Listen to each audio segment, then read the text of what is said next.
So a very good morning to all of you. Welcome to the Investor Startup Duo, which is an open dialogue between investors and big grantees.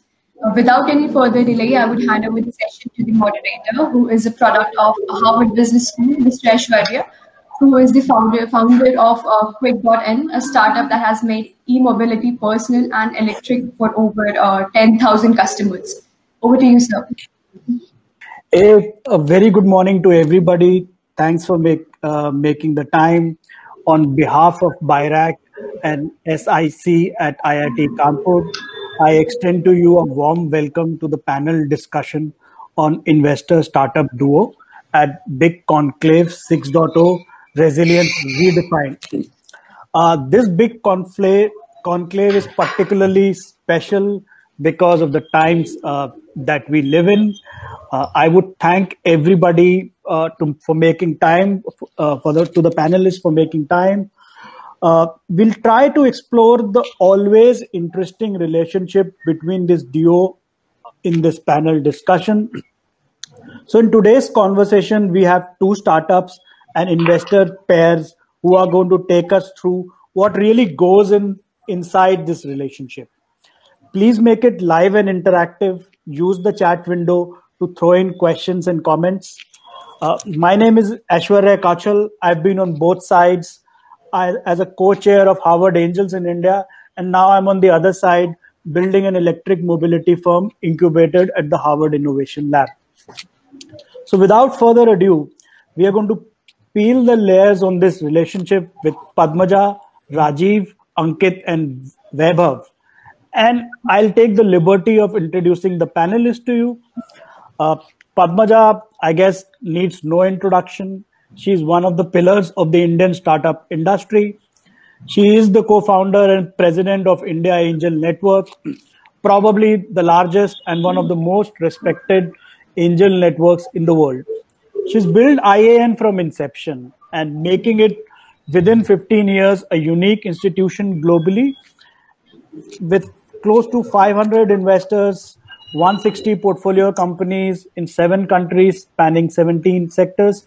She also manages the IAN fund and features in every who's who lives in the Indian startup industry. Rajiv has been a VC across Europe, Asia, and Americas. He's been building a large business out of Singapore and has built an investment firm that invests in agriculture, fitness platforms, marketplaces, and tools. He's personally backed more than 5 companies, has sat on board of various companies, and has been a founder himself. And he continues to run this company, global company across 14 odd countries, and he's worn the founder hat and the investor hat many a times. And we have 2 interesting startups amongst us. So Vaibhav is the co-founder of Terra Croft Agritech. He's an engineer by background.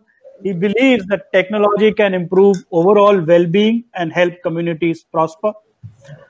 Vaibhav is working to uplift farmers with sustainable and smart farming solutions.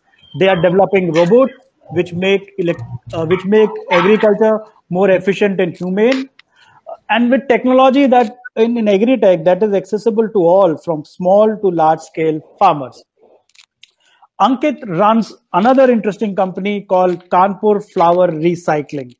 It's a social circular bio startup that converts temple and farm waste into charcoal-free incense, biodegradable alternate to styrofoam and animal leather. He's been a young leader. He's been named as a Queen's Young Leader. He's a Echoing Green Young Water Fellow, and numerous awards have come to Ankur and his startup. I guess my first question is to Padmaja. Padmaja, you are the co-founder of the most active angel group in this country. You've seen it all over and over again. What are the nuances of this relationship? Is this just a transaction where a stake and money gets exchanged? Or is there a relationship element here? And how does this play out over the life cycle? So, first of all, thank you to Vic and to IIT Kanpur for inviting me on this panel. I think the Vic Conclave has just grown year on year, and kudos to the entire BIRAC team, the DBT team, for taking it to what it is today. It is clearly one of the fastest growing industries and startup ecosystems in the country. So congratulations to everybody, especially Dr. Renu Swaroop, Dr. Manish Devan. To your question, Ashwarya, I think, one of the most critical factors when we as investors look at investing or exploring investment in a company, to us, the most critical factor is the people behind it. It is the entrepreneurs, their understanding of their domain, their understanding of what they want to do, how resilient they are, how passionate they are, and how much we think they can scale and grow the company.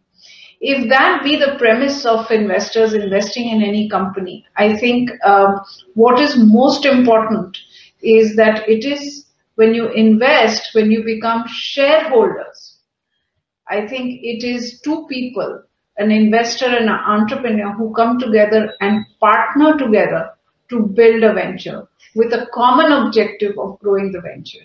So I honestly don't think it's just a mere transaction. Yes, of course, money is very important. It is required to build the company, get on the right people, do the right things. But honestly, I think just as the entrepreneur is taking the biggest risk in his life, and being an entrepreneur, I think, is a very, very difficult proposition, and that's why my hat's off to all entrepreneurs. I think it's a bringing together of two people in some sort of an engagement model to build something valuable. And they both are not only taking the same risk, they're both putting their heads together, their efforts together to build something valuable. So the minute actually you invest, Ashwarya, you are on the same side of the table. You're walking the same issues, you're exulting at the same achievements, and I think you're thinking together, but I think with different perspectives, which only builds a more healthy thinking process in it. We leveraging networks. I mean, entrepreneurs today have built networks, to be honest. But investors, just purely because they've invested in a number of companies, they've been successful, they have global contacts, we bring those into the pot for the company to actually leverage. So it's a combination of bringing resources together. It's a partnership, and it's a partnership on same side of the table.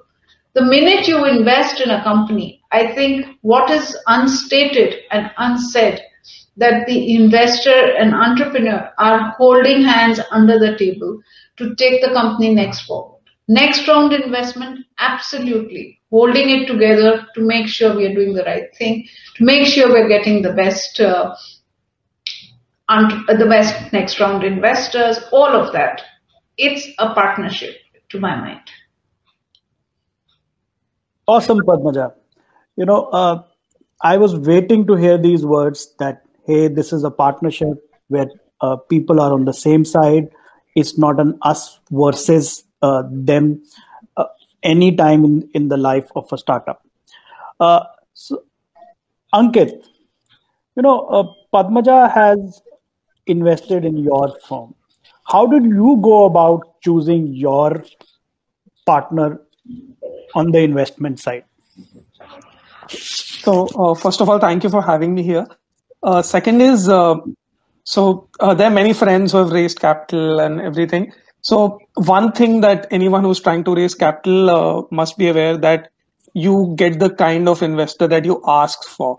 So today there are many, like for example, D2C companies or businesses which burn money, right? There are some investors who have the philosophy to get market traction, more customers. So it completely depends on the ideology that you have as a business. And I personally wanted to build a business which is EBITDA positive at the end of the day.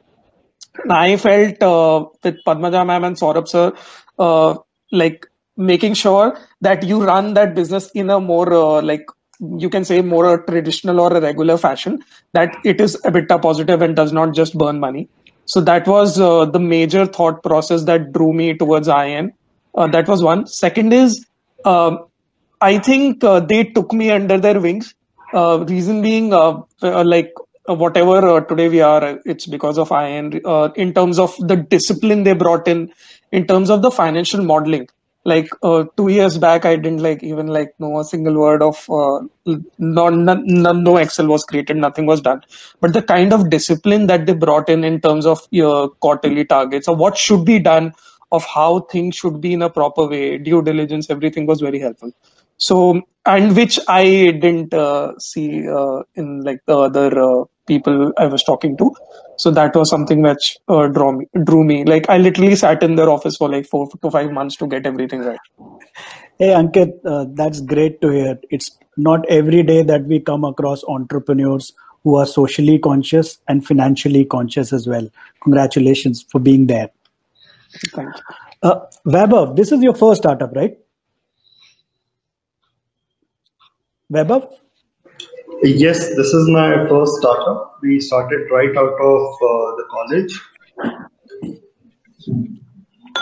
So most of our audience today is thinking about starting up. What's your advice for them? How has your experience been of working with an investor? Okay, so first of all, I would like to say that I have many friends who have started their company, but I mean, again, no offense to them, but they create product without actually thinking the final end use, right? So it's important to know what your market is, how will it cater to how will your product cater to that market, and what impact will your product have on your end users. So that is the first advice I would like to give. Then the second thing is to actually get in the shoes of your final end user and think and draw and getting on the drawing board based on the analysis that you have done by talking to several of your customers or your future customers.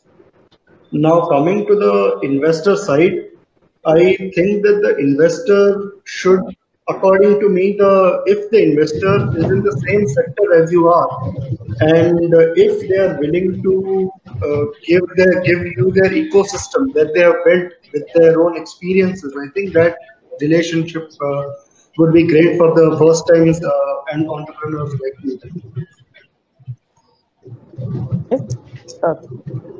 Very profound words from somebody who's just started up. Rajiv, you backed more than 25 companies, including Vaibhav's startup. What's your experience been? How do you define this relationship?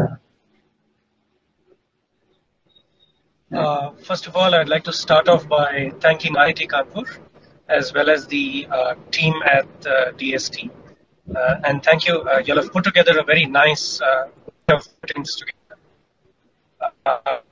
Plataforma for 10 seconds. Plataforma Asia is working out of Singapore, the brand, but we are investing right across Southeast Asia with a big focus on India. We have now acquired almost 12 companies, mainly processing plants across the country, and created an ecosystem. The end objective is for startups to then become a part of that ecosystem.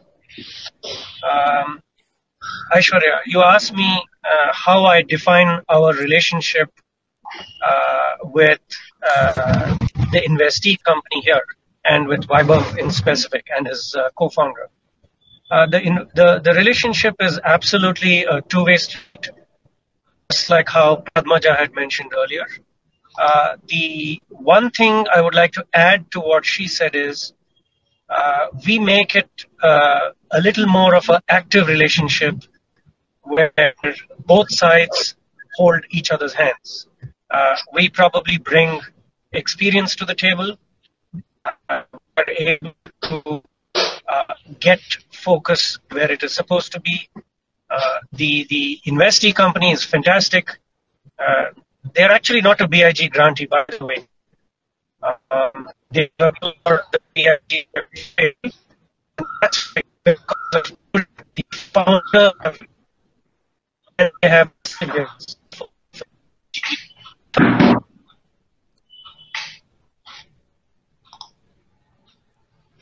Are we all able to hear Rajiv? Not really. So I think there is a lag in the And it's voice. also, I sorry, lost Rajiv for a while. okay. Rajiv, you may have to go So stationary just for a to, while, I guess. We can switch off. okay, I'll do exactly that. I'm just going stationary right now, and I'm going to repeat what I said. Yeah. So I start. Can you all hear me clearly now? Okay. So just to give you a quick background of the co-founder and founder.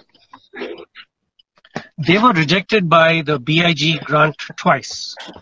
And in one of the mentorship sessions, we came across this company.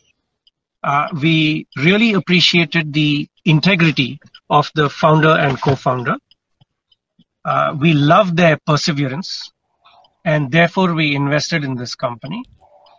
If you ask me about the way we look at each other, investor and investee, having described those two key characteristics of this investee company, what we bring to the table is extreme focus on what really works and on trying to predict what is actually required the way forward. And what we really like with the investee companies, the energy, other than perseverance and integrity, it's the energy that they bring to the table. They are willing to be molded to where they need to be. So that, I think, summarizes it. That's an awesome perspective, Rajiv. Ankit, you alluded to something very important, which is finding the right set of investors. Vaibhav, as Rajiv said, that you probably got rejected a few times by some investors, and all of us go through that journey. How did you go about figuring out that Rajiv is the guy for you, who you should take money from? Okay, so I basically met Rajiv for 30 minutes at one of the mentorship table that was held, and in that 30 minutes, I saw the energy that he brings to the table. I mean, within 30 minutes, he asked what the issues that we were facing as a company in terms of product development, apart from money. What other issues we were facing. So I pointed out 3-4 bullet points that these are the issues that we are facing that is actually hampering or slowing down our growth. In that 30 minutes, he made a couple of phone calls. I mean, 5 to 6 phone calls. And then he's like, your issues are solved now because I know these people and they can take you forward. They can help you with your product development. They can help you with your overall company building. So, and in fact, after they invested in our company, our speed increased by at least 10 to 15 times than what we were before, because it is that ecosystem that they bring to the table, apart from the money. And that is more important, ecosystem and the focus of product.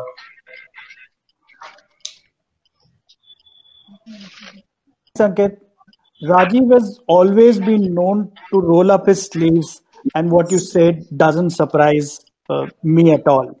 Yep. My question to you, Padmaja, is on the investor side, how did you go about making an investment in Ankit's firm? What did you find attractive? I think it's a very good question, actually, Aishwarya. I think for us, the critical piece was Ankit and Puneet, his and Pratik, his co-founder, to be honest. Mm-hmm. What we found is that they were not only thinking differently, they were not only thinking innovatively, and that has resulted in products which are very innovative. They have a number of products apart from their current product. They have the Flether, they have packaging alternate. So they were clearly thinking disruptive.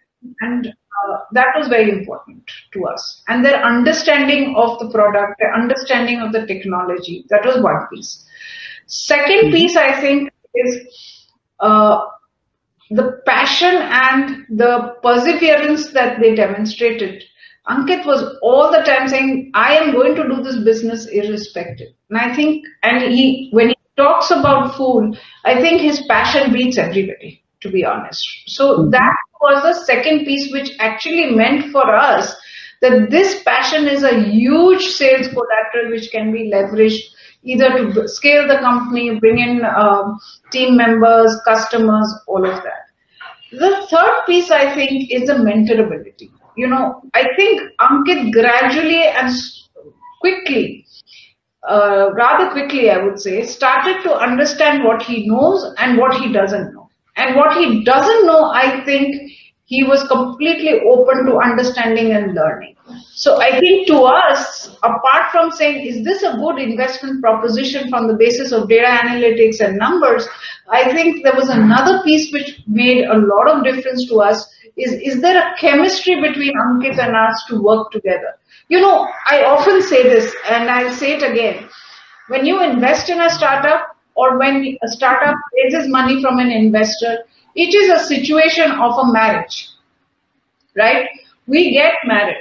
Whether we like it or not, we're getting into bed together, and we are working towards building a company. The only difference that lies, the entrepreneur wants to take the marriage forward, and he wants to keep building the company. But the investor, unfortunately, has an objective of getting a divorce with a hefty alimony at some point of time. But to achieve that, right, for the investor, it's completely important to keep growing the company and creating value. So I think that alignment of objectives, the chemistry between us, the passion and the leadership qualities of Ankit, and of course, the innovative, differentiated technologies, that is, of course, the base level. And I think finally, what was very important for us is that was our internal assessment. But there was an external piece which made a huge difference. The kind of companies he was talking to, the Havels and the MNCs he was talking to, the endorsements that he was getting for his products, that to us clearly told us that this was a global quality product that he was building. And hence the market was not relegated to India. So all of these things, when you put it in a mixing bowl, it comes up with a very different recipe. And to us, that is what really got us excited. I mean, I have to share with you this, that at IEN, apart from the fund, which obviously has its own structure, we do have an angel network, and we did open Ankit's company for raising money from the angels. I think it was oversubscribed in about a couple of minutes. So I think that is a huge endorsement and a resonance of what Ankit is building. And I honestly think he's doing a great job. I mean, he's really, really at it. And it's not easy. It's in a difficult space. It's in a clean energy. It's got a biotech formula sitting there. It is working with Temple Waste. It is working with, on the other hand, with globals and national players. It's not easy. Culturally, there are such different stakeholders sitting there. But to be able to assimilate all that and bring a huge growth in revenues, literally day on day, I think hats off to him. And we are honestly happy to be a part of his journey, really, honestly. So that's awesome, Padmaja. I'll take you on the marriage analogy in a bit. But to everybody who's tuned in, Padmaja has given a few gems out. And I hope you've made a note of it. That passion is a sales collateral. And that's something that, I will underline, I'll repeat, that's something that you have to, as young entrepreneurs, that's your biggest ally. And probably endorsements. Whatever endorsement that you can bring in build a coalition is something that has helped Ankit and has helped me, and I think has helped everybody in their careers. So question following up on the marriage analogy. In this marriage, essentially a prenup gets signed. And a prenup means a lot of negotiations. So Vaibhav, what did you, and I know Rajiv is a tough negotiator.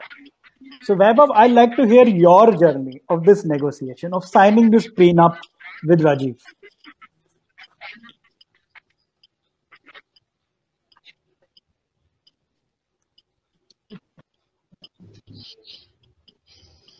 Vaibhav, please unmute yourself.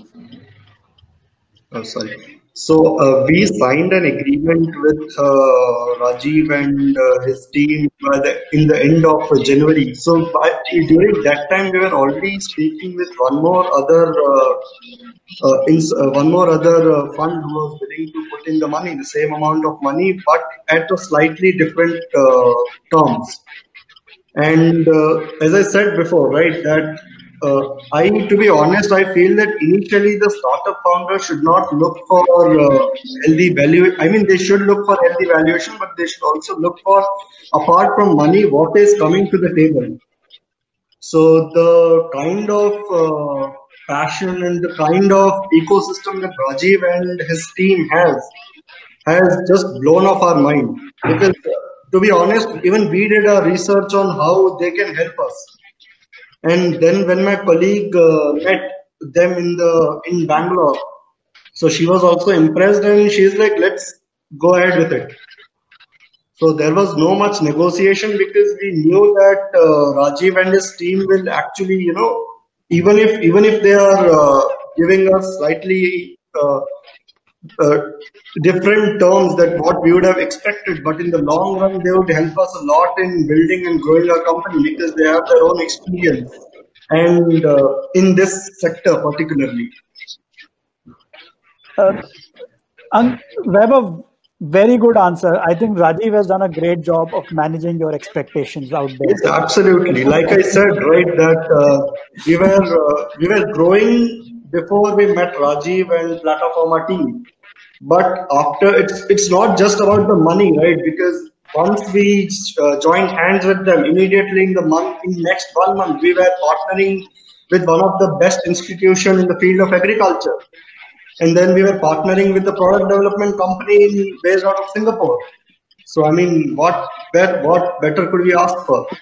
So, I'll probably spice it up. Now, given that there is perfect alignment between the startup and the investors. We all do this for the exit. And unless and until your first round gets you a good, you get the max money at the least dilution, how are you going to get yourself a big exit?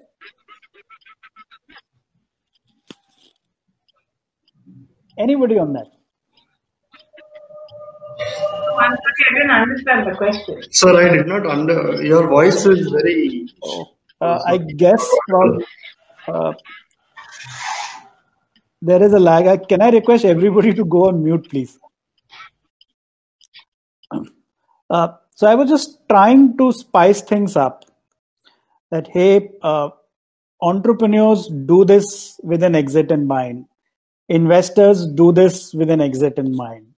And if the first round of capital dilutes you too much, the pie at the end of the rainbow gets smaller. How did the startups think about this? So, Vaibhav, I can, if you want, sure. I think this is a misconception because it is the size of the pie that matters rather than the piece in it.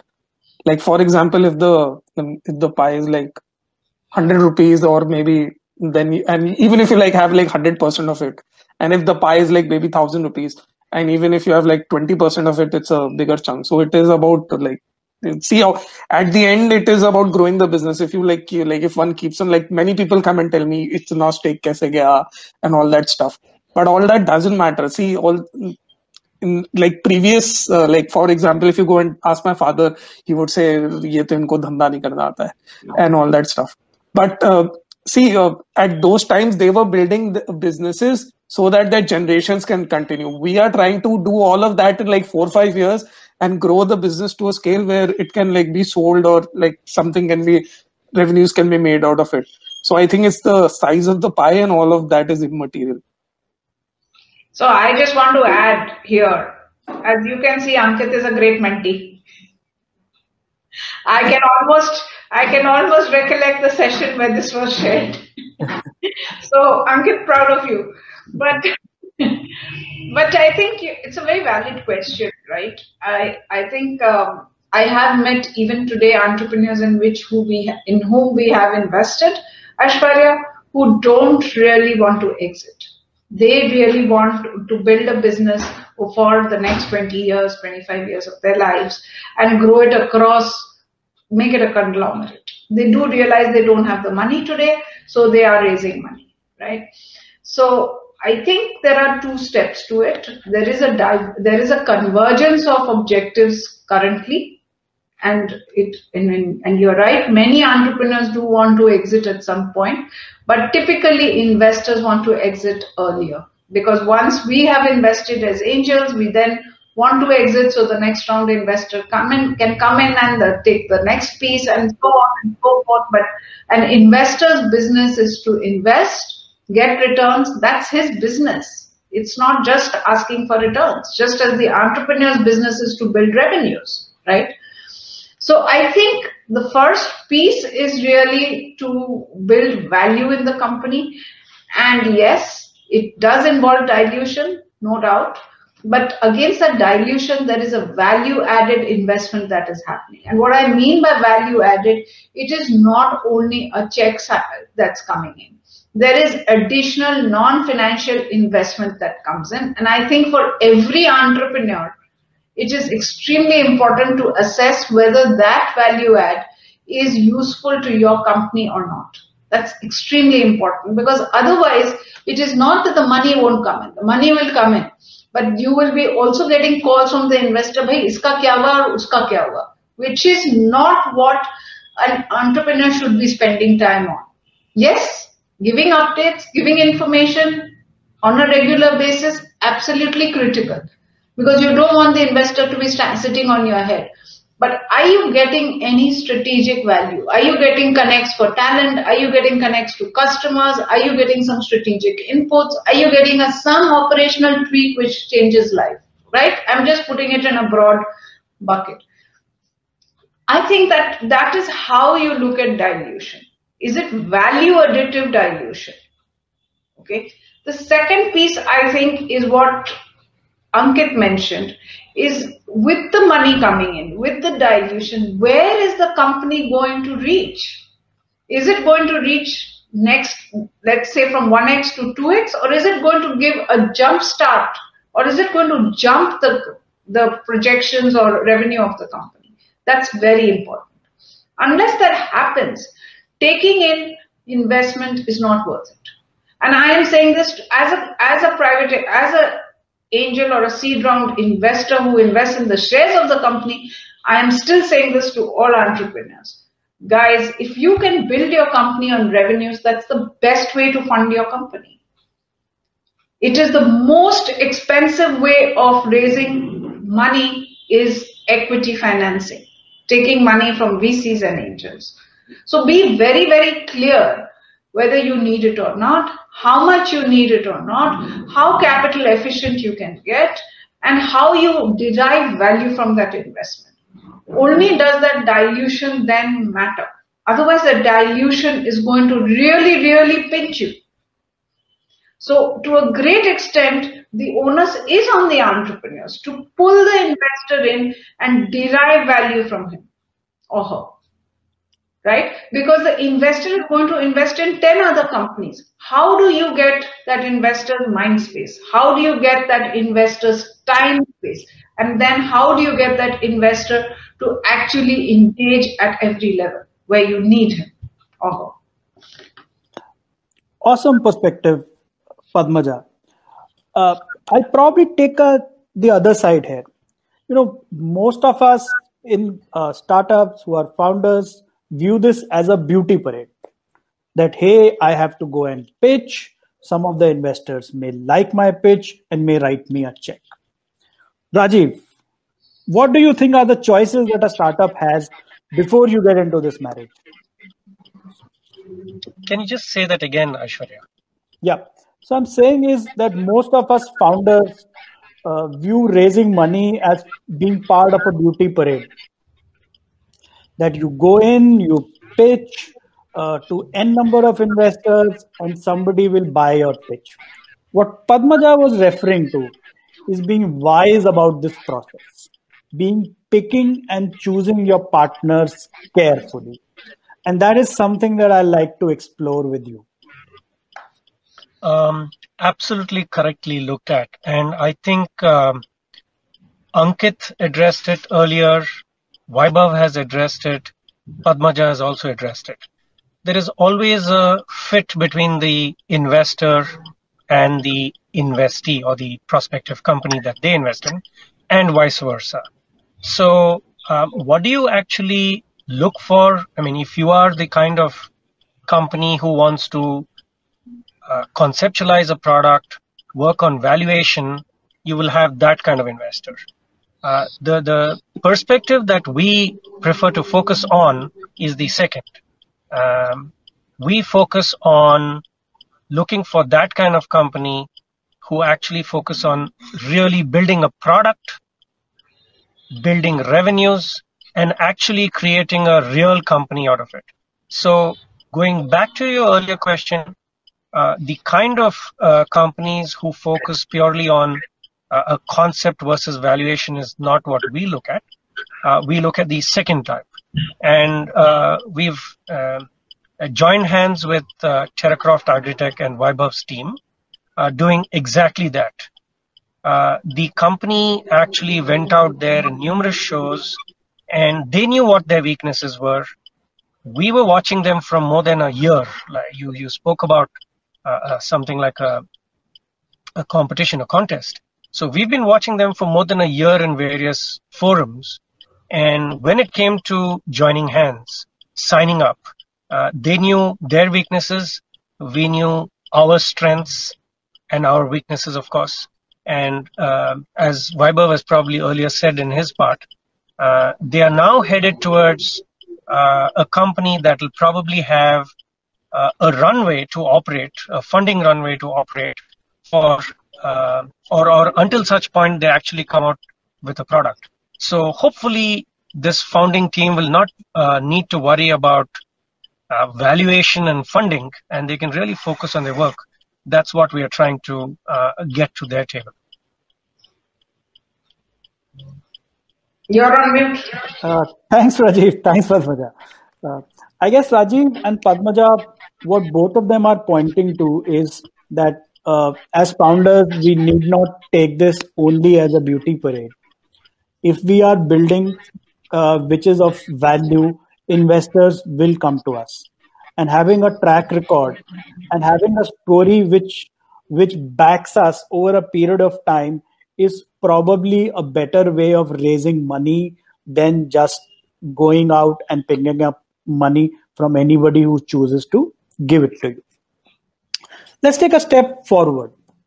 So people have met, people like each other, the prenup has been signed, marriage has happened.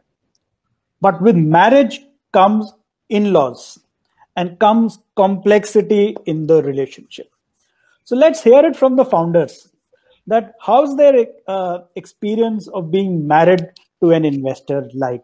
What are the complexities that have come in? Who are the in-laws? What is it that you guys have a disagreement about?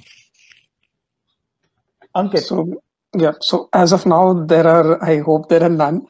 And reason being, like during the due diligence and everything, we realized what we were getting into. And at the end, I also personally feel that this is good for us. Reason being, I am more on sales, kaise hoga, revenue and all that stuff. And I'm not very keen on the finance and the compliance side. But then I also understand that is very important, because whenever we go out for the next stage, that is what will slow us down. So as of now, there have been none. And hopefully if the revenues go down or something, there will be issues. but abhi to, like it's in good hands. So let's see how it goes. I wish you all the best. Vaibhav, what's your experience been? So yeah, even with us, there were no any nuances, any complexities as of yet. There were discussions, disagreements, etc. But it was from the different perspective. We have different perspective, they have different perspective. But at the end of the day, we both knew that what is better for the company. Because, and as Rajiv mentioned, their strength, our weaknesses are their strengths. So we are aligning our interest and growing the company as of now. Across to Padmaja. Padmaja, very fine gentlemen, both of them. They have, talked about what's good in the marriage. But let me push this envelope a bit further. So I see three entities in this relationship. There is the founder, there is the investor, and there is the startup. And what are the situations where these boundaries become very visible to an investor? That, hey, they start seeing that, hey, this is what the founder is saying, this is what is good for the startup, and how does an investor manage these situations? So I think, I have to preface this a little bit, Aishwarya. I think as investors, we do look at companies which have a top line or are building a top line and a bottom line. Okay, so we are investors who like companies which are on the way to path to profitability. We absolutely understand that they will not be profitable at the point that we are coming in, but are they on a path to profitability? That's number one. Number two for us is we want to look at investing and nurturing companies post-investment which are well governed, which have the right governance structures, which does not just relegated just to statutory compliances, etc. That is anyway to be done. It's a given. Okay. And I don't think whether you take money or not, that should even be a point of conversation for any founder who's building a company. Governance should be there. Statutory compliances has to be there. I think governance is beyond that. You build governance because as you scale, you start thinking of authority levels. You start thinking of empowering your teams. You start thinking how you're going to put in processes. You start thinking how you're going to give even signing authorities to whom and how. Okay, that is a process of governance that you start building. And for us, those are important because it builds an organization which will go forward. You're moving from being a startup to a company to an organization. And I think that's the path for good, valuable, high growth companies that need to keep an eye, because as your top line goes into a hockey stick curve, you can well lose sight of that. Okay, yep. So that is one piece that we find. And that does in some, and I would say that we've not had that issue with Ankit, so I'm going to minus Ankit from this conversation. No, it's true. I mean, that's a matter. But I think the discussions that we have in a generic, and obviously we see a lot of other entrepreneurs, I think there is a confusion in the minds of the entrepreneurs to say, as a founder, my job is to just build the company, to just build the revenues. Okay, no, as a founder, number one, it is to build revenues, but also build the organization, which is the company. So that's number one. So your KRA is moving away from top line building, which is actually a head of sales job or something, to building a company. To me, that is one piece of transition that founders need to do in many cases. And I mean, that's one piece.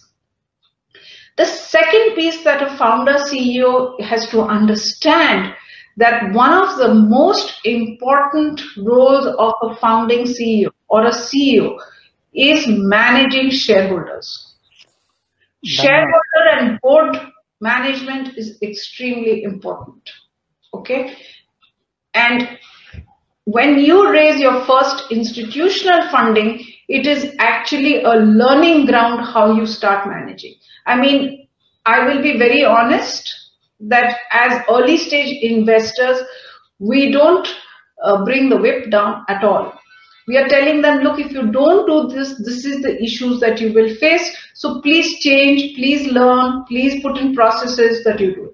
But the reality is, as the company grows, CEO job of managing shareholders and board is very important. And that is a big, that is where a founder and a company in some ways are different entities. That's the second piece, okay? The third piece, which is very important, is how do you take decisions for the company which can be beyond what a founder may find useful, right?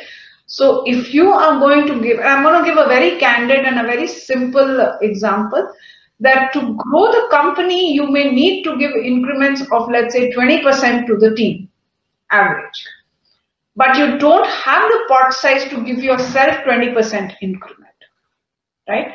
So how do you present to your board that I'm going to give 20%, but I have this challenge, I'm going to decrease it to 10% because otherwise I'm going to get no increment myself. Please ask yourself, are you a founder? Are you a job creator? Or are you a job seeker as a founder? It's very, very important. Because in your package, in your remuneration, you're not only taking a cash package, which you should, you need to keep the home fires burning, you have children who are going to school, etc., but you also have a majority of the equity of the company, right? Which when it monetizes is going to create value. So that is the second, third or whatever number that I think they need to understand. And the last piece I think is many investors who are high quality, or what I call quality investors, are typically people who've been entrepreneurs who built large businesses, because that's how they build a lot of understanding of building companies. But the most important is they build empathy for the entrepreneurs. I'll tell you one example. Ankit, we were telling him to do something of, I think, recruit or do some interviews, I can't even remember, okay? And he just called me one day and says, ma'am, can I do all of this after Diwali?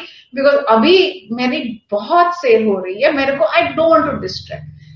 I think after that, we just stopped talking to Ankit. Because you see, the empathy there is, the guy needs to focus and harvest whatever he can. Let's leave him alone. He's doing a great job, right?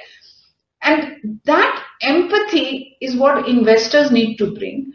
But what the founder also needs to bring is to understand the model of investors. Why are they asking for this? I mean, nobody, once you've invested in a company, you're holding shares in the company, everybody wants to increase the value of the shares. Nobody wants to mess around with that, right?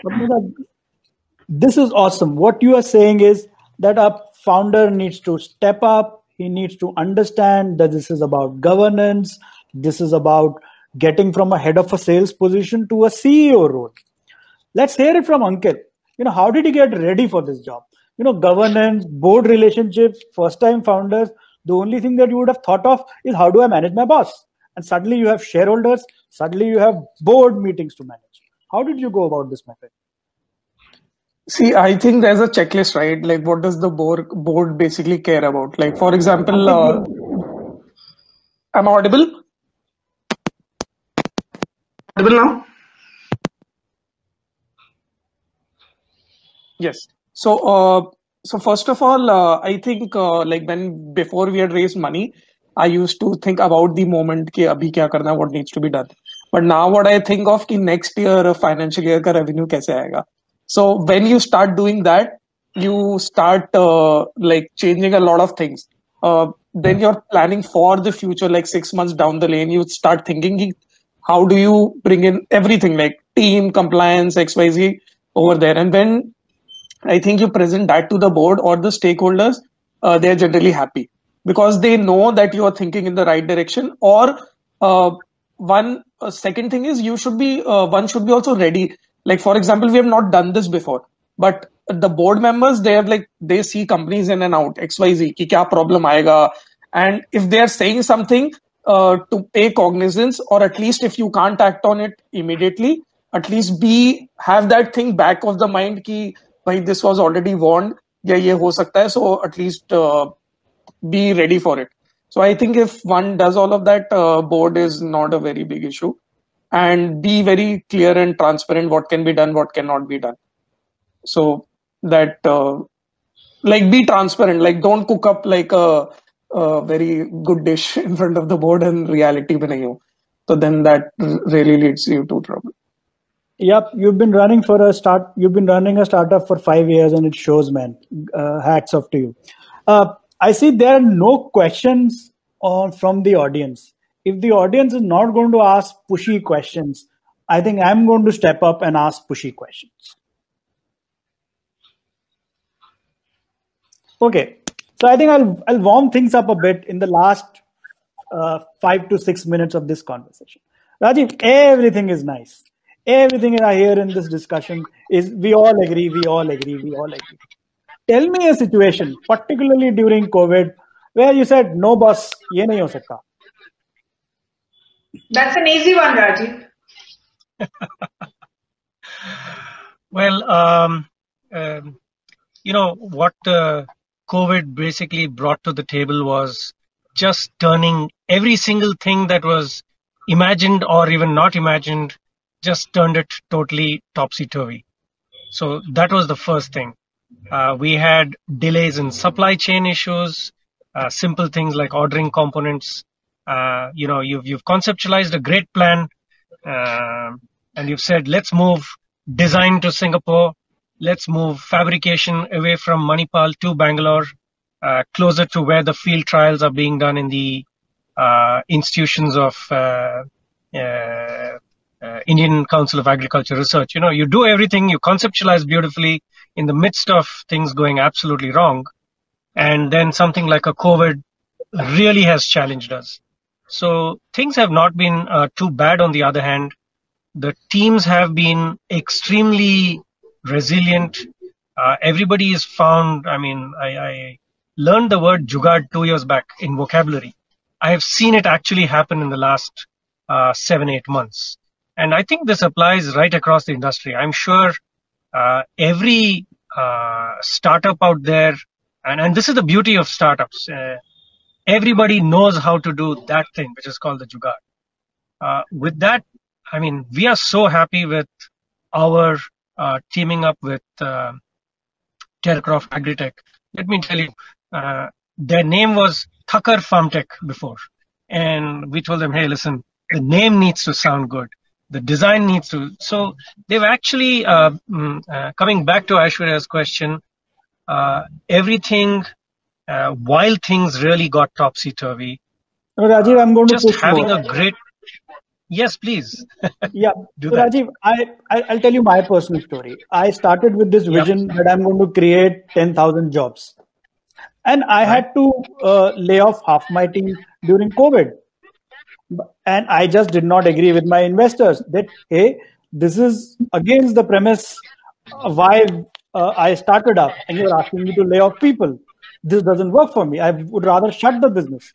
And this kind of conversations happened during COVID. Amongst the two relationships, and that's something that we will end with, is did we see some kind of a disagreement that, hey, we have to lay off people. Hey, we have to survive. Did some kind of a thing happen during COVID? Yes. If I may just finish. So I'm not referring specifically to Vaibhav's company, but we have a portfolio now of over 12 companies, which includes some startups and some extremely large businesses. So we had issues, especially in some startups, where we were able to point out to the entrepreneur that, listen, if you go, let's say this direction right, you're going to collapse. And for you to succeed, you have to listen to us. And similar to a situation like what you described, Aishwarya, we had a case where the entrepreneur said, listen, I'm just going to shut the company down. And frankly, all the shareholders put their head together and said, hey, is this serious? And we're actually seeing one such incident. But on the other hand, I believe if you look at 90% of the cases, people do understand. I think it's a matter of proper communication, It's a matter of being able to convince. I mean, whether it's the founder convincing the shareholders or the other way around, to convince each other of their vision of how things are going to evolve. And over to Padma, please. Yeah, Padmaja, last words from you. No, I think the pandemic really got everybody thinking and everybody stressed. Let's be very honest. I think a few of the things that sort of created, I don't think conflict, but did create some tough conversations. One was, of course, cash is king, which was very necessary to just stay afloat and get to the other side of the tunnel standing. That was the most important thing. Yes, we had lots of entrepreneurs from our 160 plus companies who called up and says, I don't want to, as Rajiv said, I don't want to terminate people. And then we had to figure out very innovative means of who they retain, who do we ask to leave, all of that. That's number one. I think the biggest issue that I felt was where we could not align and we had to literally work with them day and night to figure it out, is how do you keep your customer engaged? The entrepreneur saying, I have no product, no, so kya engage karu? And we were trying to tell them, listen, just go understand, talk to him, what is his need? Is there something else we can provide? Just keeping that relationship, keep it going. And the entrepreneur is telling me very clearly, he says, Padmaja, I'm so stressed out, I don't know how to talk in a nice way right now. I have so many creditors, I have vendors who need payments. So I think that to us, just getting the mindset of the founder to be clinical, to work not day on day, but to work on literally minute by minute was this very, very big issue, which we had to, and I must say many of them sort of chilled out, figured out that COVID is here to stay. You have no option but to figure this out. And I think the last piece actually, which was very unfortunate, if I may say so, and I'm not talking about any one company or any one investor group, but a lot of entrepreneurs called back to say investors asked for their money back because they thought while there is cash in the company, let's get what we can back. And that to me was a huge conflict issue that was happening. Fortunately, I think at IN we stepped out of it. We didn't have that issue. But I was getting that. In the first 15 days of the lockdown, I must have had 3,000 entrepreneurs calling me with all sorts of trouble. I mean, I used to get calls from 5 in the morning to about 11 at night. So that's when you start thinking, and we keep telling entrepreneurs, think about the quality of investors. There you go. Because they are going to be better. There you go, Padmaja. I was hoping for somebody to say this, that, hey, that's why it's imperative to choose, it's not a one night stand. It's not something that you could get away. Somebody on your cap table is there going to be for the life of your startup. We don't give exits easily from one round to the other to investors. So please understand that you will have to live with these people. You will have to run after them for signing a single document. They can make life heaven or hell for you. They can open doors for you, but even with what is written on the paper, they can make life very difficult for you. And that's why getting this relationship right is probably one of the most important things that you do in a startup. As Vijay Shekhar Sharma says about the SAF guys, that they are my co-founders. They are not my investors. They are my co-founders. So startups need to view this relationship as seriously as trying to figure out a co-founder. If you don't find anybody who fits the bill, my personal experience says it is better to go solo.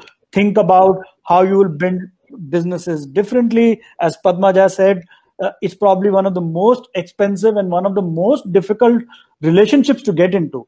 And I would request all founders, all youngsters on this call listening to us to be very, very cognizant of this fact.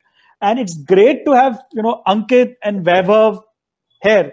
And hats off to you, both of you gentlemen, for making this relationship work. It is not something that I see very often, that your investors speak about in such high degree of confidence. That's a great testimony of the startup that you're building, and that's a great testimony of the individuals you are. And with this, I'd like to thank everybody on the panel. It's been wonderful. I would have loved to do this in person. It's probably much more animated and much more fun to do when you meet up with people, get the juices flowing. But I guess we've done a good job. Thank you so much. Thanks for your time, and hope to see you again soon. Thank you. Thanks, IIT Kanpur. Thank you so much. Thank you, everyone. Thank you, everybody. Thank you.